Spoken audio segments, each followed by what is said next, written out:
Pada dasarnya, transmisi matic memiliki tujuan yang sama dengan transmisi lainnya, yakni menyalurkan energi berupa ledakan dari piston yang menjadi torsi pada bagian crankshaft, dan energi ini dilanjutkan hingga ke bagian roda kendaraan melalui transmisi yang digunakan di kendaraan tersebut.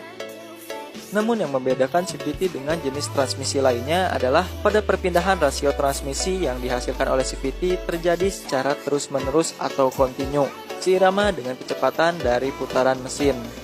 Sehingga perpindahan yang terjadi secara otomatis ini dapat meningkatkan kepraktisan, kenyamanan, dan kualitas berkendara yang lebih baik, karena pengendara tidak harus mengatur transmisi.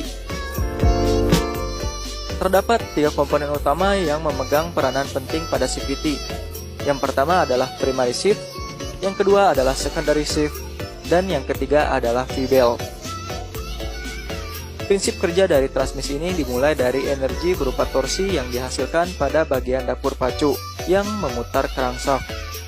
Lalu energi berupa putaran dari crankshaft inilah yang disalurkan ke bagian primary shift, dimana seperti yang bisa kita lihat, bahwa primary shift ini juga terhubung dengan kelompok puli belakang atau yang biasa kita sebut sebagai secondary shift melalui sabuk CVT berbahan karet yang biasa disebut sebagai V-belt. Dan kombinasi dari ketiga komponen inilah yang menentukan besaran output berupa torsi dan kecepatan yang tersalurkan ke bagian gardan belakang hingga ke roda kendaraan. Sebenarnya sistem transmisi ini memiliki sistem kerja yang sangat simpel dan sederhana, karena pada dasarnya tujuan utama dari transmisi ini hanyalah menggeser diameter V-belt pada kedua posisi puli, yaitu puli pada bagian primary shift dan juga puli pada bagian secondary shift, dimana semakin cepat putaran mesin, maka diameter V-belt pada primary shift akan membesar, dan sebaliknya semakin cepat putaran mesin, maka diameter V-belt pada secondary shift akan semakin mengecil. Hal ini bisa terjadi karena roller yang berada di bagian primary shift mengalami tekanan sentrifugal seirama dengan semakin tingginya putaran mesin.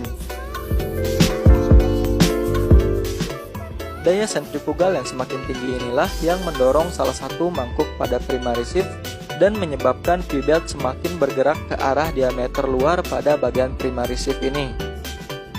Lalu, semakin besar diameter V-belt pada bagian primary shift, maka menyebabkan V-belt pada bagian secondary shift pun tertarik, yang artinya spring pada bagian secondary shift mengalami tekanan, dan diameter V-belt pada bagian secondary shift pun semakin mengecil. Perubahan rasio antara kedua puli ini juga merubah output yang tersalurkan ke bagian gardan hingga ke roda belakang, yang semula output yang dikeluarkan oleh transmisi ini memiliki torsi yang besar dan kecepatan putaran yang rendah, berubah menjadi output dengan torsi yang semakin mengecil, tetapi memberikan kecepatan putaran yang lebih cepat pada gardan hingga ke roda. Namun, output tersebut tidak tersalurkan begitu saja ke bagian gardan dan roda, karena pada dasarnya untuk mendapatkan start yang halus serta menjaga kestabilan putaran mesin agar mesin tidak mati saat menerima beban, diperlukan sekumpulan part yang berfungsi sebagai komponen penghubung atau pemutus putaran mesin. Pada CVT juga tentunya memiliki komponen-komponen ini, di mana komponen-komponen ini terdiri dari kanvas coupling atau clutch housing, dan juga clutch carrier. Untuk cara kerja dari clutch ini adalah pada saat CVT berada di posisi stasioner atau idle, clutch tertahan oleh spring atau pegas yang saling menghubungkan clutch yang satu dengan clutch yang lainnya, dan menyebabkan clutch housing bebas dari gesekan, yang artinya tidak ada putaran yang bisa disalurkan ke bagian gardan dan roda. Namun, begitu mesin mulai beroperasi dan memutar transmisi pada CVT, maka terjadi daya sentrifugal di bagian clutch atau kanvas. Semakin cepat putaran yang diberikan pada clutch, maka daya sentrifugal akan semakin besar seiring dengan meningkatnya putaran mesin. Dan ketika daya sentrifugal sudah lebih besar dibandingkan daya tarik pada pegas, maka clutch akan bergerak ke arah diameter luar hingga menyentuh dan mencengkeram bagian clutch housing. Output dari mesin pun diteruskan ke gardan hingga ke bagian roda. Semakin cepat putaran mesin, maka semakin kuat pula genggaman clutch terhadap housingnya. Lalu selanjutnya, saat mesin mulai mengurangi kecepatan, maka tekanan yang diberikan oleh daya sentrifugal terhadap roller akan semakin melemah, dan spring yang berada di bagian secondary shift akan mendorong dan menyesuaikan posisi diameter V-belt di kedua puli. Semakin lambat dan lemah putaran mesin, maka semakin lemah daya sentrifugalnya, yang artinya ketika daya sentrifugal lebih lemah dibandingkan daya dorong yang terdapat pada spring, maka akan menggeser posisi V-belt kembali ke posisi awal. Sama halnya pada bagian clutch. Ketika daya sentrifugal pada clutch lebih lemah dibandingkan daya balik atau daya tarik pada bagian spring, maka clutch akan kembali ke posisi semula dan energi putaran yang diterima oleh clutch housing akan terputus. Lalu bagaimana ketika CVT melewati medan berat seperti tanjakan atau ketika membawa barang yang berat? Bukankah hal tersebut akan memberikan beban dan memaksa V-belt untuk bergeser ke arah diameter dalam pada bagian secondary shift? Pada transmisi CVT, masalah ini dapat ditanggulangi oleh komponen yang bernama torsi cam, di mana komponen ini memiliki rel dengan sumbu diagonal. Rel inilah yang berfungsi untuk menanggulangi beban berat yang datang dari arah roda.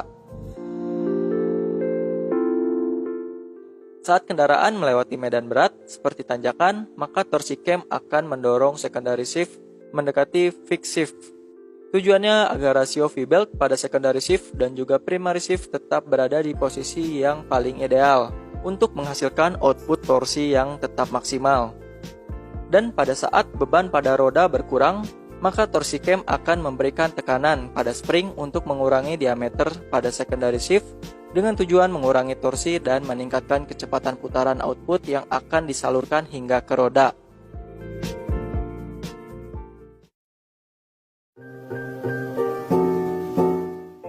Sekarang kita bahas kelebihan dan kekurangan dari transmisi CVT ini. Kita bahas dari kelebihannya terlebih dahulu. Untuk kelebihan yang pertama dari transmisi CVT ini adalah perubahan rasio V-belt yang halus. Karena pada transmisi ini putaran rasionya seirama dengan putaran mesin. Untuk kelebihan yang kedua adalah memberikan kesan fun to drive karena kita tidak perlu melakukan gear shifting. Lanjut. Kelebihan yang ketiga adalah akselerasi yang lebih cepat dibandingkan transmisi yang lainnya. Kenapa bisa seperti itu? Karena seperti yang kita bilang tadi, di transmisi ini tidak perlu gear shifting. Di mana gear shifting itu biasanya memberikan jeda saat melakukan proses kopling dan perpindahan gigi yang mengurangi akselerasi pada kendaraan. Yang keempat, dan karena perkembangannya hingga saat ini, konsumsi BBM yang diberikan oleh mesin CVT itu jauh lebih efisien. Dikarenakan ketepatan antara rasio puli terhadap torsi pada RPM tertentu yang semakin tepat dan semakin seimbang. Lalu yang kelima, yang terakhir, saat ini transmisi CVT sudah bisa memberikan output dari mesin hingga ke roda dengan tingkat efisiensi yang tinggi, yakni ada di kisaran 88%, yang artinya kendaraan dengan transmisi matic saat ini cenderung terasa lebih bertenaga saat digunakan. Itulah kelebihan dari CVT. Sekarang kita bahas untuk kekurangan dari CVT yang digunakan pada motor. Kekurangan yang pertama adalah dibutuhkannya RPM yang lebih tinggi pada saat start kendaraan dibandingkan dengan transmisi lainnya. Karena untuk dapat menghubungkan clutch dibutuhkan daya sentrifugal yang cukup. Lalu kekurangan yang kedua pada CVT yang digunakan pada motor adalah tidak cocok dipasangkan di kendaraan yang memiliki torsi yang tinggi karena masih menggunakan V-belt berbahan rubber. Lalu kekurangan yang ketiga adalah biaya maintenance yang sedikit lebih tinggi dibandingkan dengan transmisi manual. Hal ini disebabkan dari gesekan yang cukup besar antara primary shift, V-belt, dan juga secondary shift, yang membuat ketiga komponen ini cenderung lebih cepat aus. Lalu kekurangan yang terakhir, yang keempat adalah rasio puli yang tidak bisa diatur sesuai kebutuhan.